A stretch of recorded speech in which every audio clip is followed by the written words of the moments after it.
is just a huge honor today to be podcast interviewing Dr. Cameron Call. Thank you so much for coming on the show today. He's with the Specific Chiropractic Centers. Now, where exactly is that? Explain to them, sir. Yeah, so my office, we're right at Ray and 44th Street, behind the CVS over there, by the Hub Fitness and Ahwatukee Skin. So 48th and... Ray and 44th. Ray and 44th. So what's on that intersection? So there's a Circle K, just up the street is Mountain Point High School on 44th Street. Oh, yeah. Yeah, we're over there. Is it in a medical dental building? What? Yeah, it's kind of a professional complex. There's lawyers, dentists. What's it called, the complex? Ahwatukee Professional Plaza. Right on. Yeah. I tried to get in there, and they said I wasn't professional. His website is drcameroncall.com. On Instagram, and he's Dr. Dr. Cameron Call. And Twitter, I think he's got the coolest Twitter in Ahwatukee. He's at Tukey Chiro. How cool is that? So Dr. Cameron Call is a native to Arizona, but fairly new to Ahwatukee. Growing up in Queen Creek, he fell in love with all that Arizona has to offer. He completed his college education in Utah before heading to Dallas, Texas for chiropractor school at Parker University. While in school and upon graduation, Dr. Call completed his training in Upper Cervical Specific Chiropractic Care with the art of the specific. The specialty is brought to the Specific Chiropractic Centers, Ahwatukee, to help individuals enjoy a life unrestricted by chronic health challenges. Dr. Call opened his office here in Ahwatukee in June of last year. So you've been open what? A year and a few months. Year and three, yeah. Or yeah. Dr. Cole enjoys serving as an active member of his community and church. He is president of the ambassadors for the Ahwatukee Foothill Chamber of Commerce, has worked extensively with the Boy Scouts in his church, accompanies the choir on the piano, and teaches Sunday school. Additionally, almost every year, Dr. Cole travels to El Salvador to participate in the Art of the Specific outreach program. While there, he is able to provide upper cervical specific chiropractic care to hundreds of deserving families who otherwise would not have access to it. While not in the office, you'll find Dr. Cole enjoying some free time with his wife, Kristen, and their 3 children, Nash, Granger, and Tenley. Dr. Cole also enjoys playing the piano, trail running, and eating Mexican food. Now, was he named after the Phoenix Suns player, Nash? Steve Nash, yep. Was Partially, he? Yeah. Nash and my favorite city, Nashville. Is that right? Yeah. So growing up in Queen Creek, how did your favorite city end up being Nashville? You know, I lived there for a couple years and just fell in love with the area, but it's not home. So. You know, there's 3, when I think of music, Yeah. I mean, when I was little, it was Motown in Detroit. Oh, yeah. And London, you know, the British invasion. It was the Rolling Stones, but Detroit, Motown was my sweetheart. But as far as in person, there's 3 amazing music deals. You go to Bourbon Street in New Orleans, Okay. Beale Street in Memphis, and 2nd Avenue in Nashville. Yeah. And a lot of people say, well, I mean, I don't like country music. You don't have to like country music to be on Nashville, that street. True. That's amazing. It's a lot more. And a lot of people say, you know, I've never bought a jazz album. Well, when you go to Bill Street, or I mean, it's just, when you're there, that is just the coolest couple of pieces of real estate in the world. It's fun. So you came to Ahwatukee 13 months ago and opened up, right? Why did you come to Ahwatukee? Tell us on your journey. How you went from, is it because the Queen Creek all dried up and there's really not a creek? Exactly. No, you know, we were living in Dallas and fell in love with Texas. We loved it there, a good place to raise a family.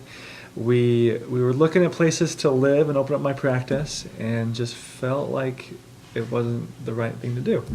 My wife was from Flagstaff. I'm from Queen Creek. That's where all my family's at. And we never really thought we'd come back to Arizona after everywhere we'd been, but we thought, you know, Arizona's home. So we looked at a map and we saw Ahwatukee and just had this overwhelming feeling that's where we got to go. We didn't really know anyone here. My wife dated someone in high school who was from here. That's all she knew about it. But we literally looked at the map, saw Ahwatukee, and just felt like that's where God wanted us to come. And so we said, okay, let's do it. And then we started doing all of our research and realized it's a great place to live. It's got great schools, great businesses, very active community, and very community-oriented. And we've loved it ever since. Yeah, I've lived here 30 years this month. Wow. And it's so neat because, you know, I'm from Wichita, Kansas. Yeah. And this feels like just a small, good old boy town in the middle of the Midwest. because we're separated with South Mountain Park, the Helian Intersection, I-10. It's like an island in the middle of this 4 million person metro. Exactly. It's super unique. So, it is so unique. So how's your first 13 months been? it's been good. It's been very exciting. We just had our anniversary party 2 weeks ago. And my son Ryan went he there. did, He met you there? And we had a great turnout, about 160 people there. And Ahwatukee's been great. For the first year, we've met a lot of great people, helped a ton of people, and it's been a lot of fun. So what? Take us back. And by the way, when you came back from Dallas, did you convert to a Cowboys fan, or did you stay faithful to the Arizona Cardinals? I stay faithful. Right on. Well, my family was never allowed to like the Cowboys. The what? We were never allowed to like the Cowboys in my family. So walk us through your journey. You're 31, right? Where along your path did you decide you would want to be a chiropractor? Yeah, great question. I actually thought I wanted to be a dentist at one point. And when I asked my father-in-law if I could marry his daughter, he said, "Well, what's your plan?" I said, "I'm going to be a dentist." And so I just kind of spat something out there. So I start college, and I start going to all these pre-dental things to make that become a reality. And I went to some pre-dental club conference one weekend, and they had this dentist come and talk about open mouth surgeries and some of his stuff, and he had all these videos and pictures, and I quickly realized I can't do that.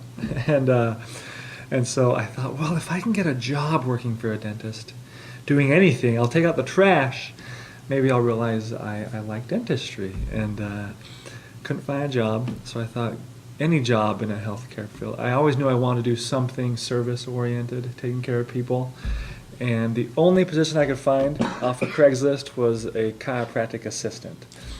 And so I send in my resume, get called in for an interview. I'd never been to a chiropractor in my life. Here I was 22 years old.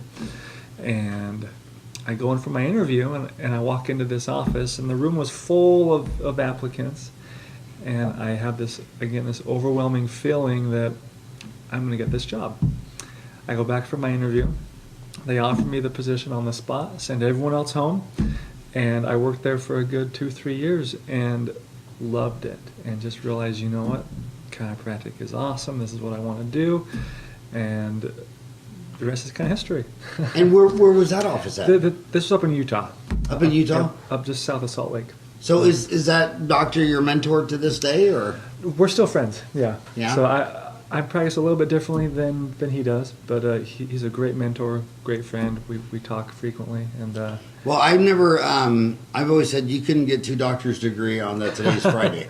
That's probably true. It was actually proven first by journalism, Reader's Digest, way back in the day. I think his name was journalist. It was Paul Eckberg or something. And he took study models, a full set of x-rays, and he worked for Reader's Digest.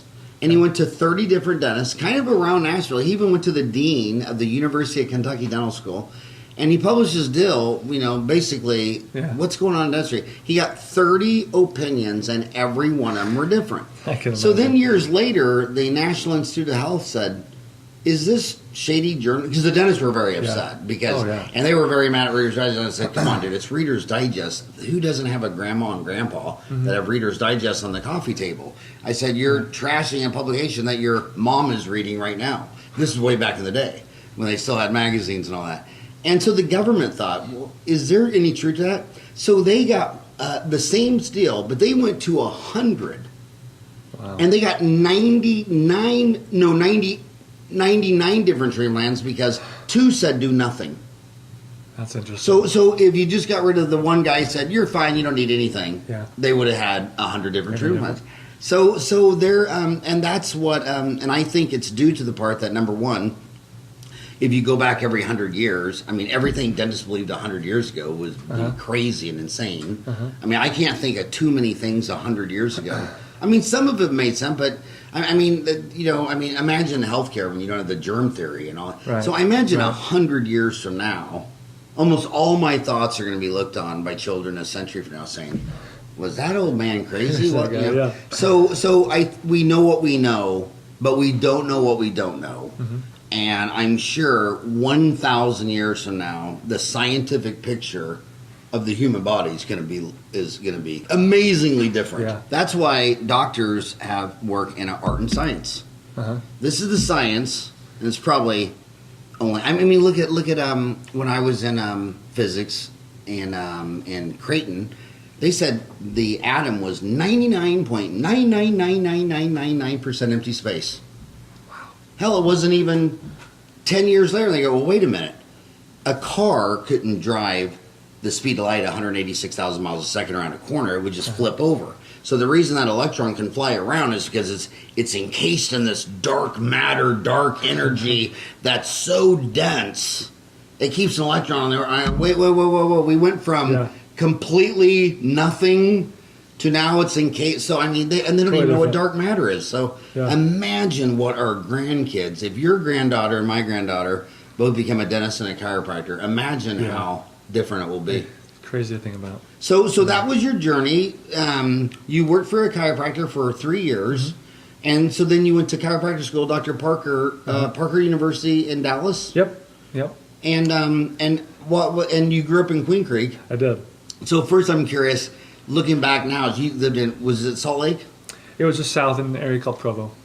Oh, Provo. Yeah, I've been there like a dozen times. Yeah. I don't know if you know this, but the greatest dentist in the world that everyone agrees on, who's now like 85, practices in Provo.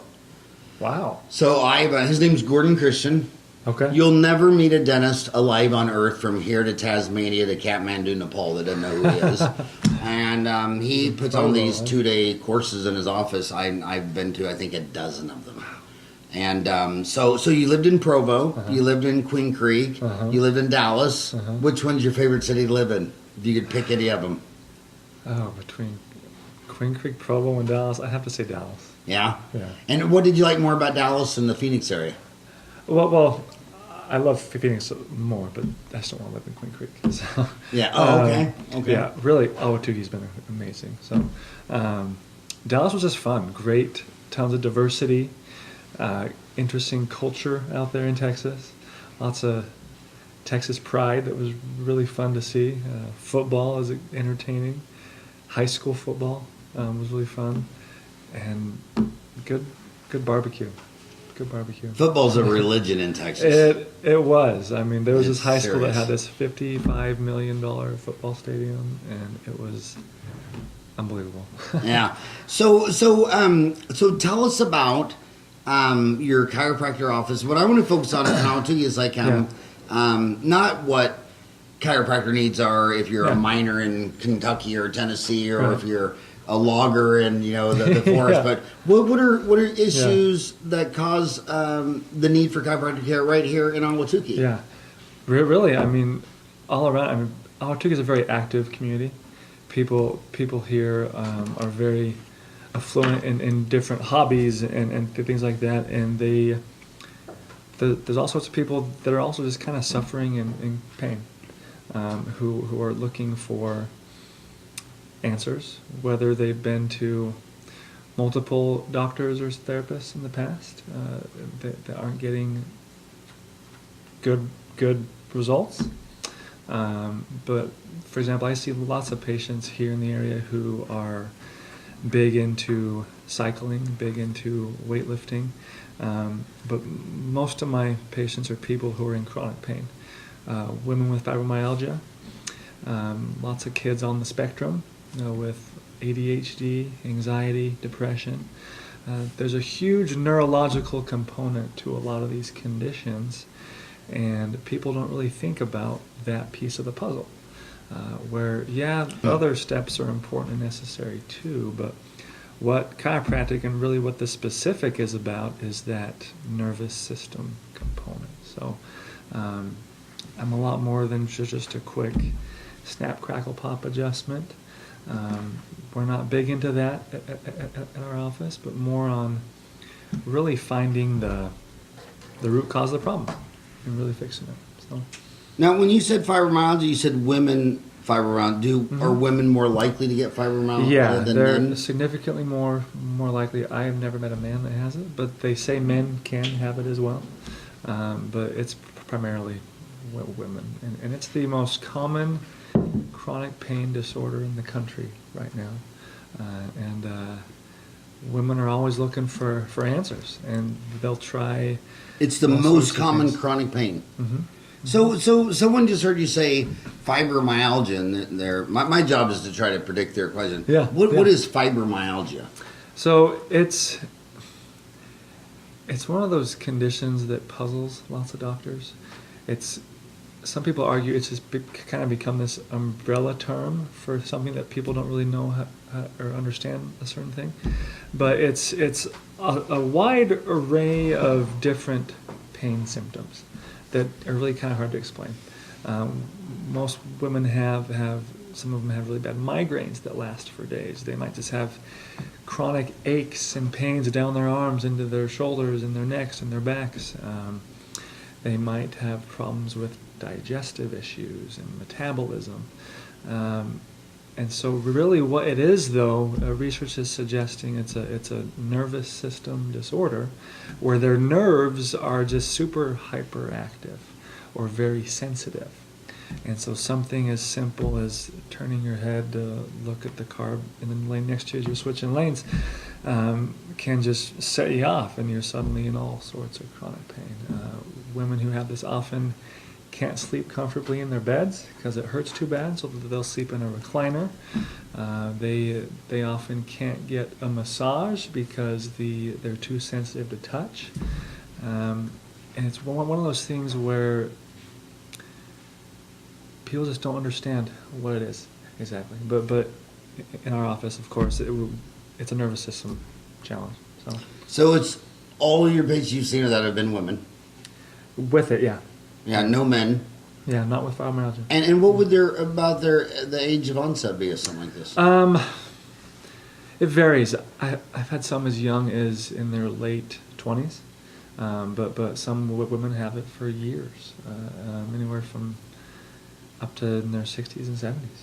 So, now, does living in pain, does that affect their psychological mood and outlook on life? Yeah. I mean, if you've got a headache and it lasts for more than a day or so, you're going to start getting angry. You're going to start getting frustrated. You're going to take your frustrations out on your spouse or your kids or your coworkers. So just imagine living in constant pain, whether it's a headache or just neck or back pain or shoulder pain.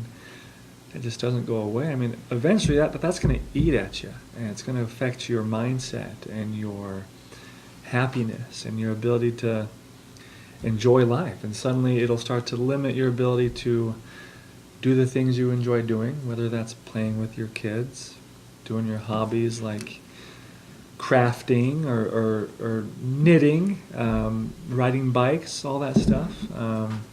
Your pain can become so chronic it affects everything you do. You can't work because of it, and so it affects your finances and all that stuff. Well, I want you to know that when you said crafting and knitting, you thought girls.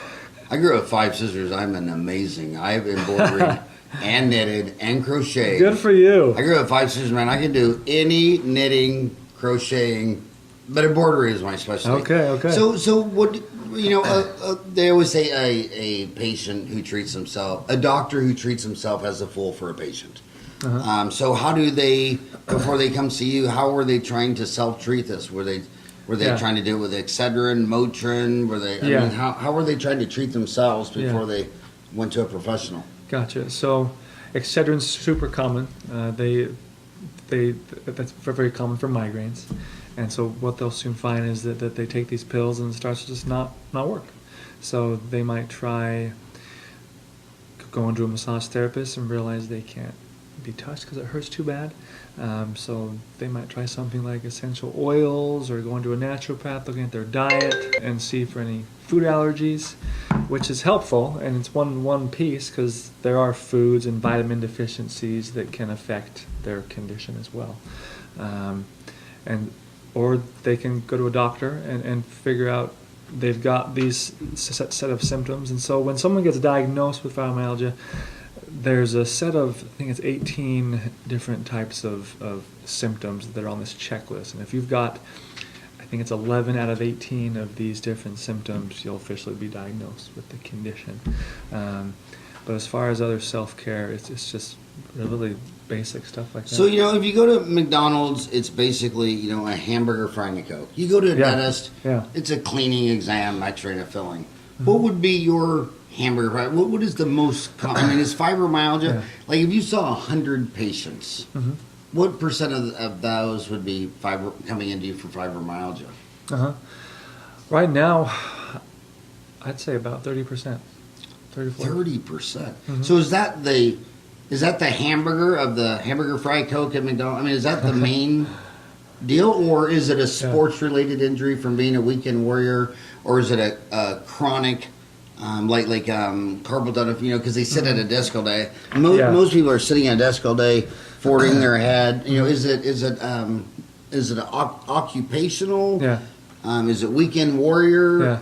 It sounds like fibromyalgia's got to be in your top 1, 2, or 3. Oh, it is. Yeah, and it's more of a chronic thing that has slow and steady onset. It could be occupational, from habitual things someone does for years and years and years, and then suddenly their body's had enough, and they wake up one day and it's just exacerbated to a point that they can't control anymore. It can be from trauma.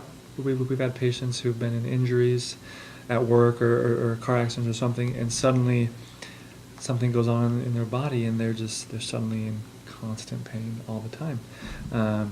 And so what we do really is just measure their nervous system. We have several objective tests that we use to analyze how their brain and body are communicating. We measure the brain stem, what it's doing, which is really the fuse box of the entire body. And because if that's not functioning at all, your body's not going to heal. And so we don't just look at their symptoms. We really want to see, how are you functioning objectively, and let's see what's going on. One of the biggest differences in healthcare in Ahwatukee from when I got here 30 years ago to now is it seemed like 30 years ago, a lot of people liked their doctor, and they would go and they had a relationship and they would talk and all this. But the way healthcare's got, now most MDs, so what's going on? I can't sleep. Okay, here's a sleep pill. Right. You got high blood pressure. Okay, here's a high blood pressure pill. You got high cholesterol. Here's a high cholesterol. And they're in there like 7 minutes, and they give them 4 pills. Yeah.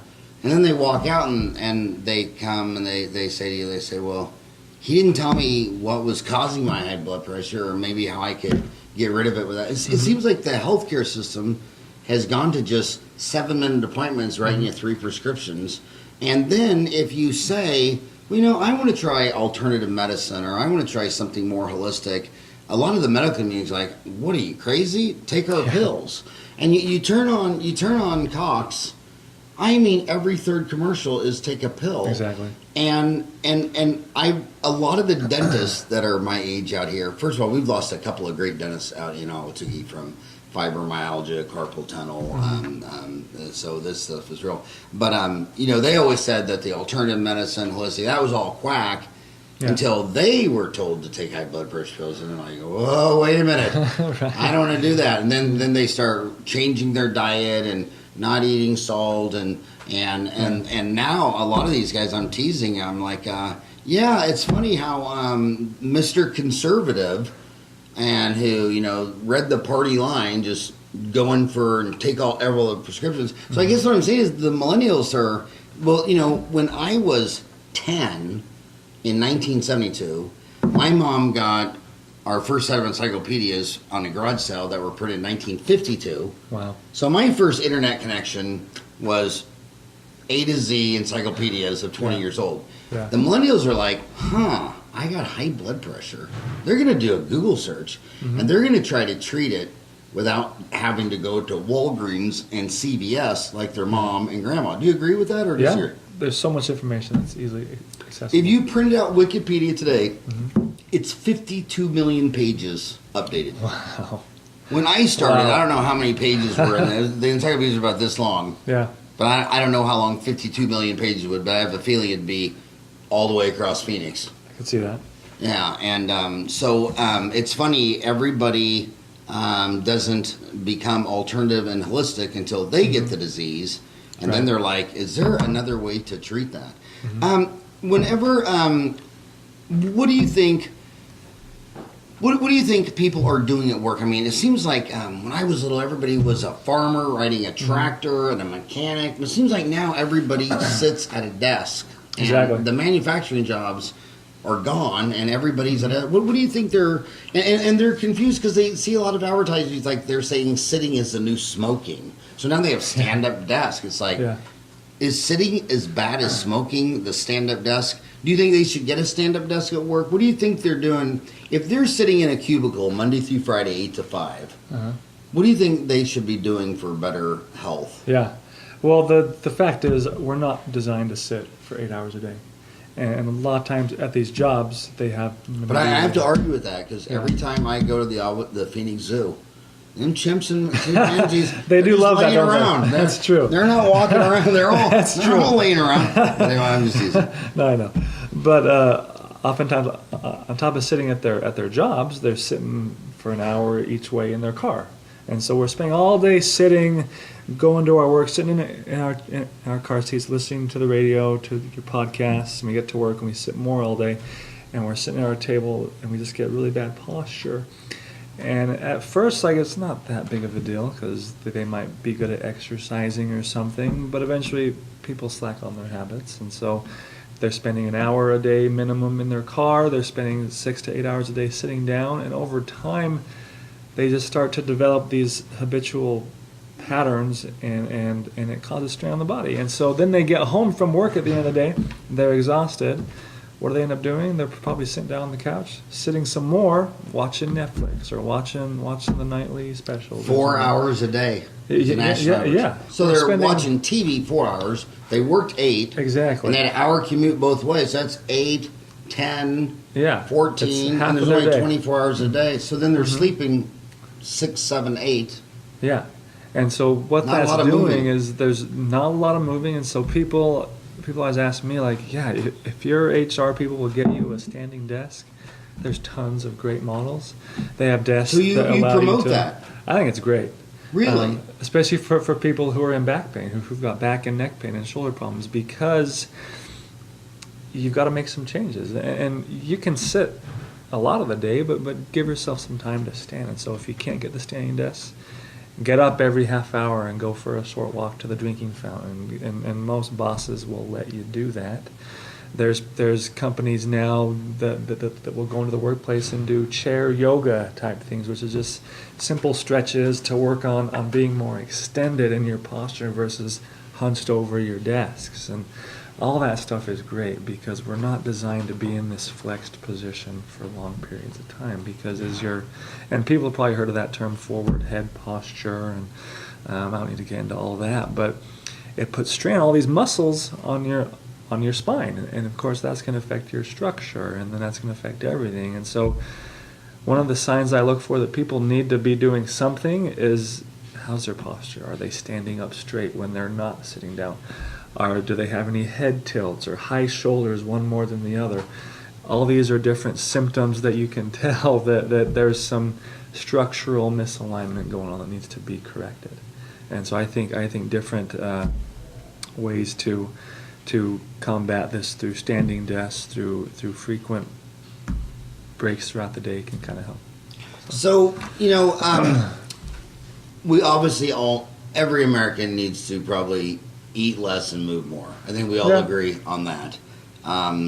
But when people are moving, some people joke that the weekend warrior, he's out there trying to do the right thing. He's trying to get out there and work out. But where I'm going to ask, what exercise choices are more likely to end in injury or cause more injuries than what exercise don't? Like, for instance, I know a lot of people personally that in the last 30 years had broke something lifting heavy weights, right, or wrecking on their bicycle. I've never met anyone that went to the ER from yoga class. Right. So are there, as a doctor of chiropractic, which exercises do you think, which physical activities do you think are more healthy, and which ones come with a little more risk? I'm a big fan of yoga, as you mentioned. When you say yoga, does it matter if it's that hot Bikram, 105 degree, or just a cold room at Lifetime? Or are you a proponent of I either always of those? tell people do what you're comfortable with. I've heard great things about the hot yoga, the Bikram yoga. I've never done it personally, so I can't really say. People argue about if it's good or dangerous. I think it's cool. But yoga is good just because it works on your breathing and your diaphragm, and then your stretching. And not only does it have a great physical component, but it has a good emotional aspect to it as well, with connecting with your body and with the universe. And but yes, I'm a big fan of yoga. I do think weight training is great if you do it correctly. There's some people who will just kind of go all out with squats and all sorts of other things and not really know how to do the correct form, and that's where you could get injuries. And so if you are doing something that you're not prepared to be doing, it's going to cause injury. But if someone takes the time to learn proper skill and technique, they can be pretty safe doing anything. So I think there's a reason why CrossFit is so popular right now, and it's getting more and more so. I'm not a huge CrossFit We had junkie, the CrossFit but lady of Ahwatukee on the show. Cool. But the thing with CrossFit is that it's great because they take the time to make sure that their athletes are learning proper form. And so as you learn CrossFit, you start with very light weight as you're learning the technique. And some people might argue, it's not even a good workout because it's very, very little weight, but you're learning that technique with maybe just your body weight or barely a barbell, but you're learning how to do it correctly so your muscles are basically preparing to succeed at those as you get stronger and stronger. If that makes sense. But yeah. The only sport I'm against is curling, because those guys are brushing too hard. that's true. And as a That's dentist, a good one. you don't want to brush too hard. It wears Yeah. soft bristles. Don't brush too hard. Is curling? So you said yoga was best, or I think it's great. Yeah. What do you compare the person who gets up every day and does a 3-mile walk compared to the person who gets up and does a 3-mile jog or a 3-mile run? I mean, when I'm in Ahwatukee, you got your walkers, you got your moderate joggers, and you got Spider-Man. Yeah, I got your marathon with lights all over and just zooming down the street. Yeah. What's the difference in those three? What goes through your mind when you're driving around Ahwatukee and you see walkers, joggers, and runners? Yeah. Because and the reason I'm asking is because some people, you'll be I've been driving around people for 55 years. Sometimes you'll just hear people randomly say, yeah, she's going to regret that when she's 65. And that, so lots of people believe that, running, you're going to have artificial knees and hips someday. I read one report that was published, I think it was at the NIH, that 10% of varsity high school football players will have a knee replacement before they die. So there is some truth to. Yeah. Imagine putting your kid. How many? Do you have children? We got three. Three girls, right? No. 2 boys and 1 girl. Okay, but if you put your boy in football, that was in my high school class. Everybody who had an AC surgery, was from football. Nobody got that from tennis or, or knitting. Yeah. So when you drive down as a doctor of chiropractor, you see walkers, joggers, runners. What's going through your mind? Do you think that's too much wear and tear on the long term, decade after decade? First, I'm a big fan of anything is better than nothing, and so I see. In fact, I'll be honest. I'm a runner. I run occasionally too. But when you run, how often and how far? Maybe 3-4 miles at max right now. I have run a marathon in the past, but that's a different story too. So I think it all comes down to what your body's able to adapt to. If you decide to wake up one day and run 6 miles after you haven't ran, period, that's a stupid thing to do. I think if you are taking proper steps to make sure you've got good footwear, and you're not overdoing it, you're going to be okay, because our bodies are designed to adapt. to things. And when they're not adapting, that's when injury is occurring. And so if people are running and they're noticing little aches and pains here that really aren't going away, well, you should probably stop and figure out what's going on. But I think it's great. And so I don't know if I'm answering this weird for you, but I support it. Yeah. So another thing I've noticed, if you talked about you sit 8 hours at work all day, Yeah. okay, and you're in a cubicle at Intel, okay. Mm-hmm. People who drive taxis and Uber all day, Mm-hmm. a lot of them have those brown wood bead things. Uh-huh. And every time I ask, like, what's all that about? I say, oh my God, I was just dying. I couldn't even do my job, but I got this and it's better. What is? Have you seen those? Have you ever seen? Yeah, I think I know what you're talking about. Yeah, and they sit on it. Do you think that's it? Like, say, if it works, it's good. So, what those are is those just kind of hit certain trigger points on their body as they're sitting down, whether it's on their butt or their back or their mid back. And it's going to kind of lightly massage their muscles as they're sitting down all day. And so, yeah, it's good for symptomatic relief. And there's a bazillion things out there that can treat symptoms. And so, if that's what gets them through the day, yeah, they should use that. But and when you go into any of these offices in Ahwatukee, it could be a law firm, an accounting firm. There's always one girl sitting on a ball. yeah, What goes through your mind when you see me sitting in a chair? Yeah. You probably just feel sorry for the chair, right? You're like, poor chair. Let's say a prayer for that chair. But what do you think of Sally sitting on a ball and Susie sitting in a chair? What's going through your mind on that? For me, it means that they're being proactive with their health, because what that does by sitting in those medicine balls. Medicine balls? That's what I call them. It's just that's what you call them? That's a cool name. I've never heard that. Yeah. But what that does is they're sitting there, it almost makes it impossible for them to sit kind of slouched or just sit back like this as they're working, which none of this is good posture. But so as they're sitting on that ball, I thought you were just imitating me. I didn't know. But they've got to engage their core as they're sitting there, engage their back and their spine. They kind of have to sit up straight, because if you don't, it's super uncomfortable, way more so than a regular chair. And so it encourages proper posture. And so those are great. I think. So you like moving, running. Yeah. You like medicine balls. Yeah. You like a stand-up desk if you can. I do.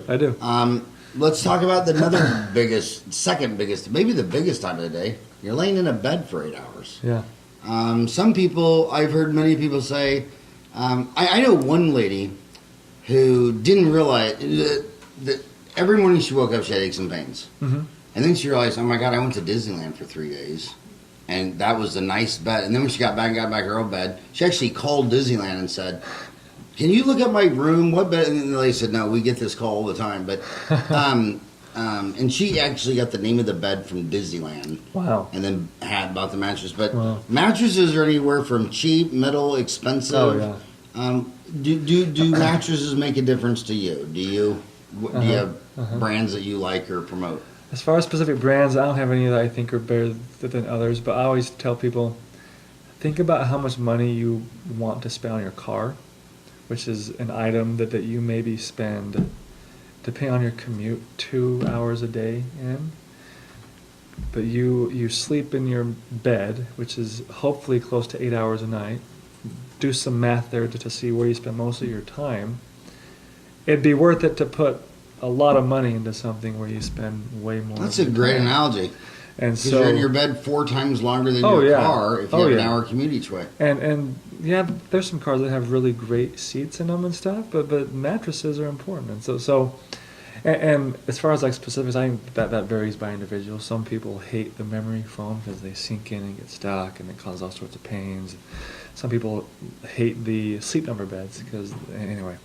But I definitely think it's a worthy investment that people should really take seriously.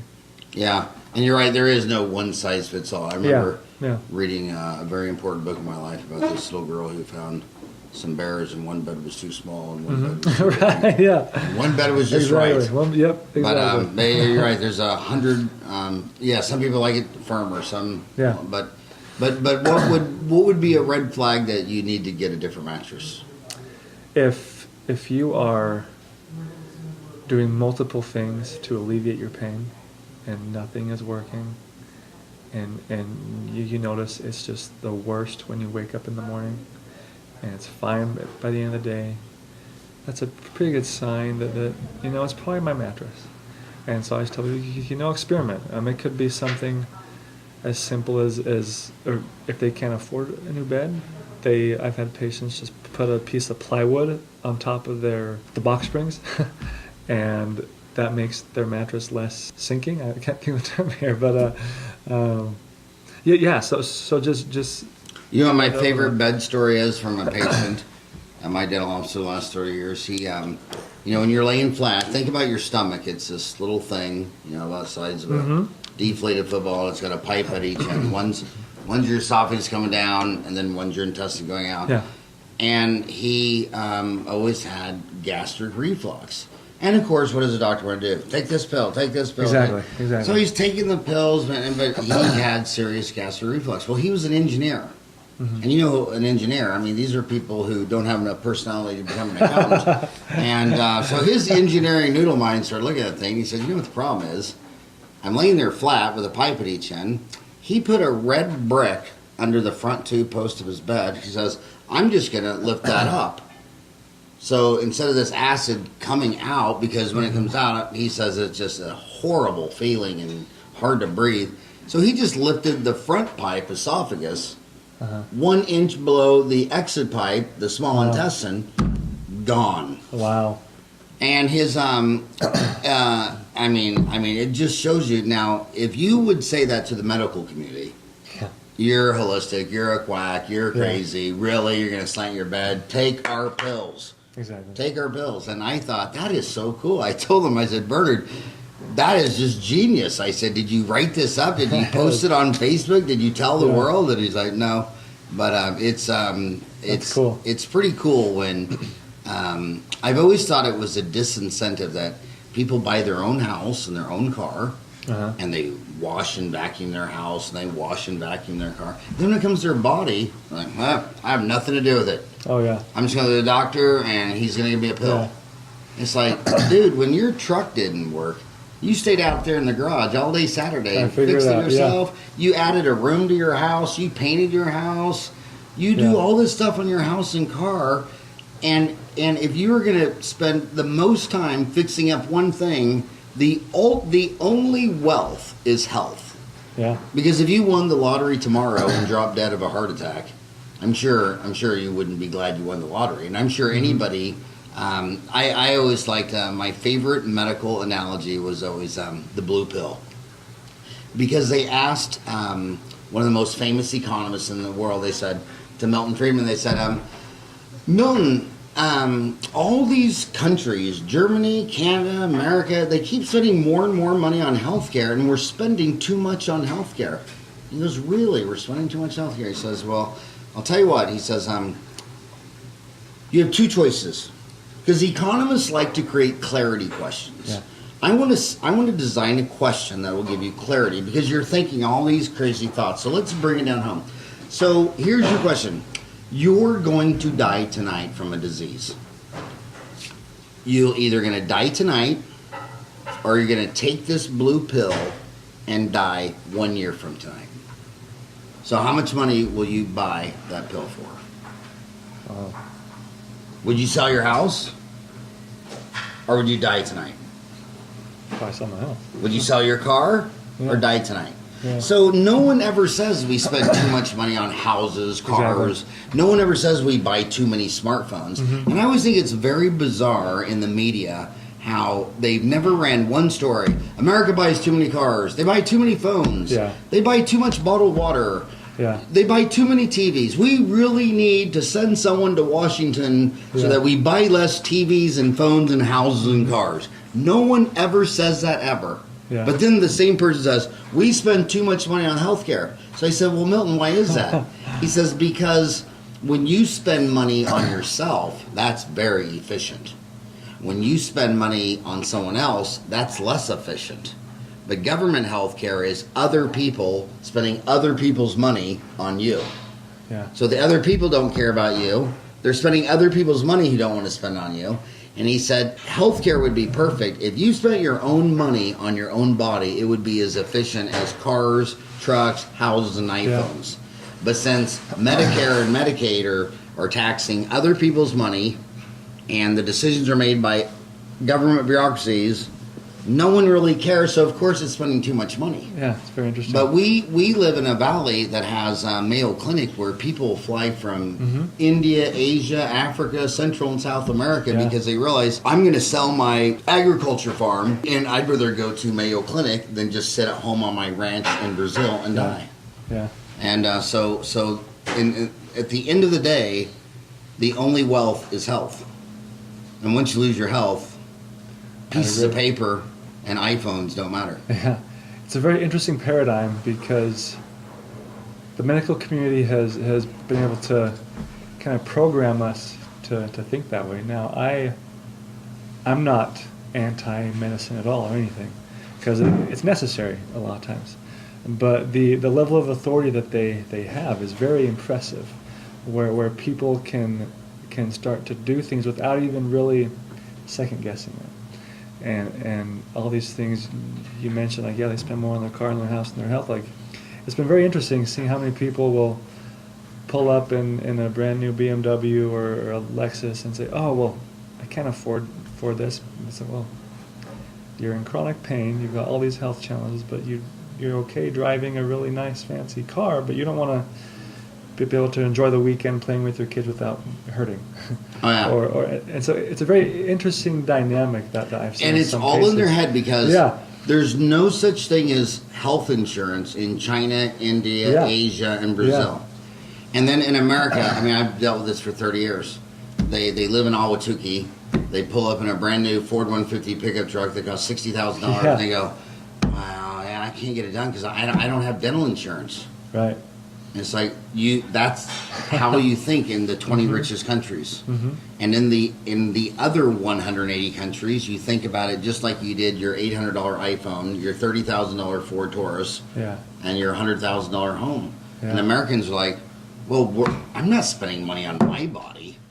If my boss or Obama doesn't pay for it, I'm out of here. And it's like, wow, that is a very self-limiting belief. It really is, and that's one of the things I love about being with the Specific is that we and really all of our offices in the country, we're different in that we don't bill insurance at all. We're all very strictly cash practice, and our goal is to kind of empower our patients to make their own choices. Or I understand this isn't going to use your insurance, it's going to be an investment, but it's you knowing that you're making an investment in yourself, and when they realize that, there's a lot of power there, and it starts to kind of shift their thinking on what really matters to them. Because if you think about it, insurance companies, they don't care about they're other people, they're not you. They're other people. But they don't really want you to do what might actually work, because then you're going to stop spending money on healthcare. And so they're not in the business of getting sick people well. They want you to keep staying in this cycle of stuff. And so that's what me and all the other docs at the Specific are working on doing is empowering our communities to make smarter choices. When I talk about dental insurance, it's the norm in the United States, Canada, Australia, and Western Europe. When you talk about dental insurance in China, it makes their brain hurt because they say, well, that's a perverse incentive.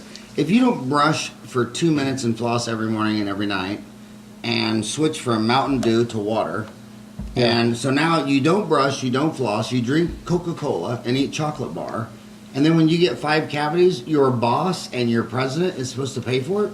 Right. They go, you're subsidizing insanity. They say the same thing about lung cancer and emphysema. They say, okay, so you bought a $10 carton of cigarettes every week, 50 weeks a year, for 40 years, and now your boss has to pay the $100,000 for your bypass, your emphysema. So now all your neighbors who joined Lifetime and were walking and jogging, they all have to chip in and pay for your Marlboro bill. Right. And again, they go back to, aren't these perverse incentives? Mm-hmm. Now, it's one thing to be struck down with a disease you have no control over, but so many diseases are behavioral, and they I mean, like the food we eat. I mean, it's basically 80% of America eats out of a box, and then those cause diseases. Oh yeah. And they paid their own cash for eating all this stuff out of a box. And then when they get sick and they go to the doctor, now I want my neighbors to all chip in with their taxes. I want my employer to pay. I want the government to pay. I have no responsibility with the disease that I paid cash to acquire. No responsibility. Over half a century. Yeah. And then when you try to tell them, well, do you take any responsibility for the fact that you have 10 cavities, blocked arteries, and haven't brushed, or you haven't flossed for your whole life, and you've smoked a pack a day for 40 years. And this is somehow Intel's fault because their insurance doesn't cover it all. You know what I mean? So people are Great point. and again, it's only in the 20 richest countries. No one thinks like that in Brazil, India, and China. Yeah. I mean, Ryan and I were lecturing at dental conventions in where was the last two in Asia we were at? Malaysia and Cambodia. Malaysia and Cambodia. And they, my God, they come and asking you about dental insurance. They go, well, that's weird. Why would your boss pay for your lack of flossing? And if you drink water every day and floss every night before bed, you never, ever, ever, ever, ever once get a cavity. You have to drink sugar and not floss. So why is your boss paying for it? I'm just like, it's culture. It's just culture. Totally. Why in India do they put curry in all the food and not in Arizona? It's just, it's just culture. And culture in healthcare, like the culture with guns. Like almost every country in the world would never sell a citizen an AK-47. Yeah. And in America, it's a God-given right. You know what I mean? Right. And so culture really affects healthcare. I agree. Yeah. I agree. My God, that was the fastest hour I've ever done. I know. So I want you to give them a visual. They're commuting to work. So if you're coming down Ray Road, you're going east. You're going towards I-10. So you're coming out of the foothills. You're going down Ray Road. You pass the turn to Desert Vista. No, Mountain Point. Mountain Point. Is that the street you turn on? Do you turn on the street to Mountain Point? So you can make a left turn there going towards Mountain Point. I like to go through that light. You like to go through that light? Yeah, take the next left, which is right at the CVS right there. Go around the parking lot. All the offices. Oh, right so turn behind into the CVS parking lot? Yeah. I think it's faster. Turn into the CVS pass. Yeah, so turn into CVS, follow the road that goes around there. All the offices are right behind it. So, and then, we're right there on the very end. So what did you think? CVS quit selling cigarettes. I had no idea. Wow. And you know what was amazing? It was very weird because, and when you look at the data on Circle K, I mean, about half their revenue is gas. The next biggest item is beer and cigarettes. And they gave up a chunk of sales because their CEO says, wait, we run a pharmacy and we run a family healthy, we're a healthy deal. Why are we selling cigarettes? And then Wall Street said, well, you can't stop selling cigarettes. You're making this much money. Yeah. And CVS said, no, we're going to actually stop selling cigarettes. Wow. That's cool. Yeah. So you didn't even hear about that? I didn't hear. Wow. That's awesome. Yeah. So now I have to buy my beer and cigarettes at Walgreens.